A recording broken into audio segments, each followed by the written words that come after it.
The assumption that nothing, absolutely nothing, could drive a wedge between Donald Trump and his most fervent acolytes has proven spectacularly misguided, in what must surely rank as one of the most delicious ironies of our debased political age. It was Marjorie Taylor Greene, yes, that Marjorie Taylor Greene, the QAnon enthusiast, the Jewish space laser theorist, the woman who once stalked a teenage school shooting survivor through the streets, who finally discovered a bridge too far in her dear leader's moral wasteland.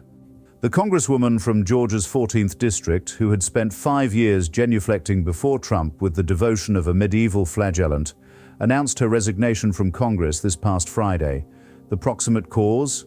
Her insistence on releasing the Jeffrey Epstein files, a stance that earned her the title Marjorie Taylor Greene, from the man she had defended through 2 impeachments, countless scandals, and innumerable affronts to democratic norms.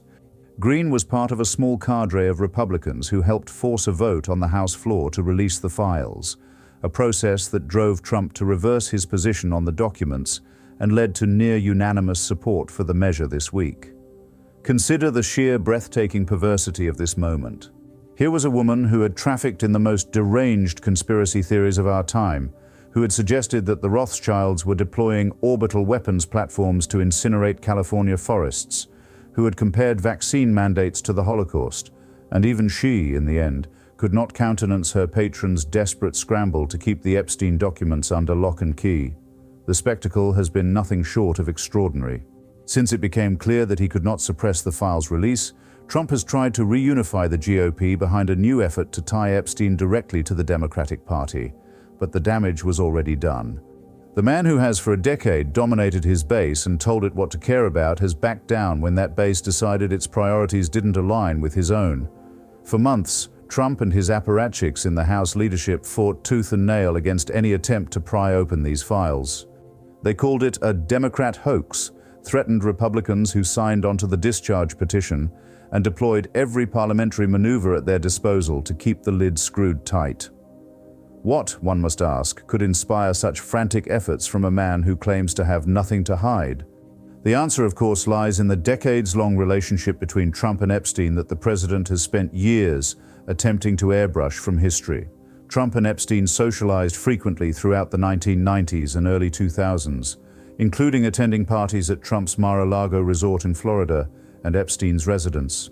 Flight logs released during an associate's trial confirm that Trump flew on Epstein's private jet multiple times in the 1990s. In 2002, Trump told New York Magazine that he'd known Epstein for 15 years, calling him a terrific guy who was a lot of fun to be with. The president's desperate attempts to distance himself from his former friend, whom Epstein referred to as his closest friend for 10 years in a 2019 interview, have grown increasingly threadbare. Trump now claims they had a falling out in 2004, or was it 2007? The stories shift like sand dunes in a windstorm. He banned Epstein from Mar-a-Lago for being a creep, we're told, though curiously this moral awakening came only after Epstein had allegedly harassed the teenage daughter of another club member, and well after Trump had spent years gallivanting with a man whose proclivities were apparently an open secret in their social circle. Greene, to her minimal credit, appears to have experienced something resembling a moment of clarity. I've never owed him anything, but I fought for him, for the policies and for America first, and he called me a traitor for standing with these women and refusing to take my name off the discharge petition, she declared, standing beside Epstein's victims. Let me tell you what a traitor is. A traitor is an American that serves foreign countries and themselves. The irony is so thick you could spread it on toast. Here was Trump's most rabid defender, a woman who had swallowed every conspiracy theory, save the one staring her in the face, finally recognizing that her emperor wore no clothes, and worse, that he was terrified of anyone seeing the wardrobe receipts. What makes this episode particularly revealing is not just Trump's panic at the prospect of disclosure, but the extraordinary political capital he was willing to burn to prevent it. Trump ultimately shifted his own position after advisors and allies convinced him that the House measures passage was inevitable despite his best efforts, and that fighting it was only fueling more attention. Only when faced with the certainty of an embarrassing defeat on the House floor did he perform his characteristic about-face, suddenly declaring that Republicans should vote to release the files because they had nothing to hide. This wasn't leadership, it was capitulation dressed up as strategy. And even in retreat, Trump couldn't help but attempt to manipulate the process. Officials face growing suspicion from Capitol Hill and their MAGA base that the administration will use a just-opened, Trump-ordered criminal investigation as an excuse to keep some of the Epstein case file under wraps. Having ordered his Justice Department to investigate Epstein's connections to Democrats and others, he has created a convenient pretext for withholding documents that might prove inconvenient to his own narrative. The most damning aspect of this whole sordid affair is what it reveals about Trump's priorities. Here was a man who built his political brand on the promise of draining the swamp, of exposing the corrupt elite, of standing up for the forgotten Americans victimized by a rigged system. Yet, when confronted with the opportunity to shine light on one of the most grotesque criminal enterprises in modern American history, a sex trafficking ring that preyed on teenage girls, his first, second, and third instincts were to keep the truth buried. Standing up for American women who were raped at 14, trafficked and used by rich, powerful men, should not result in me being called a traitor and threatened by the President of the United States, whom I fought for, Greene wrote in her resignation statement. The fact that this needed to be said at all, and by Marjorie Taylor Greene, of all people, tells you everything you need to know about the moral vacuum at the heart of the Trump presidency. The victims of Epstein's predations deserved better than to have their pursuit of justice transformed into a political football. They deserved better than to watch the President of the United States exhaust every tool at his disposal to prevent the release of documents that might bring them closure, and they certainly deserved better than to be dismissed as pawns in what Trump grotesquely characterized as a Democrat hoax.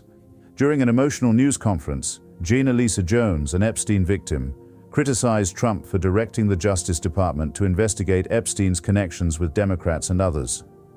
"I beg you, President Trump, please stop making this political," Jones said.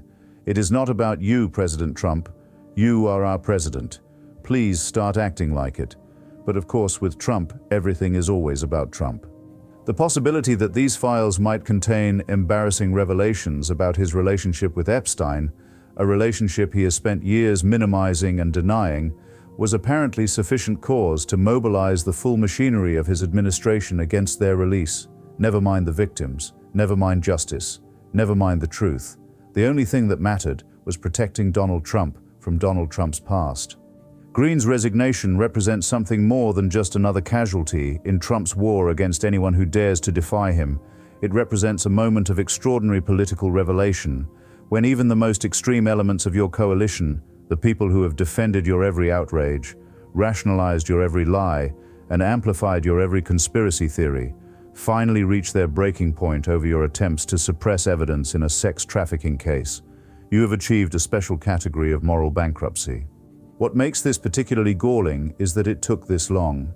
The warning signs were always there, written in neon letters 50 feet high. Trump's relationship with Epstein was never a secret. It was hiding in plain sight, documented in photographs, flight logs, and his own words.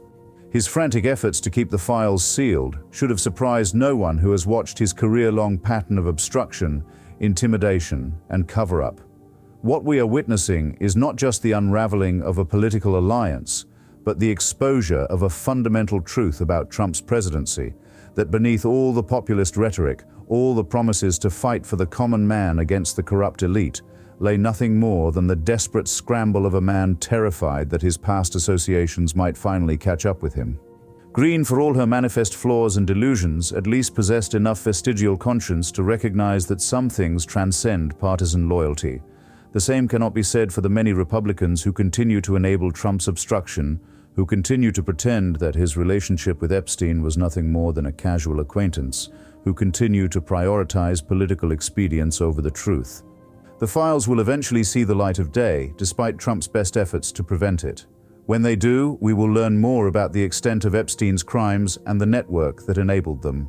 Whether Trump's name appears in those documents in compromising contexts remains to be seen. But his behavior, the panic, the threats, the desperate maneuvering, has already told us everything we need to know about what he fears might be revealed.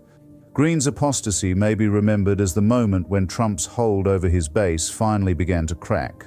Not over policy differences, not over electoral defeats, not even over his various criminal indictments, but over his transparent attempt to suppress evidence in a sex trafficking case.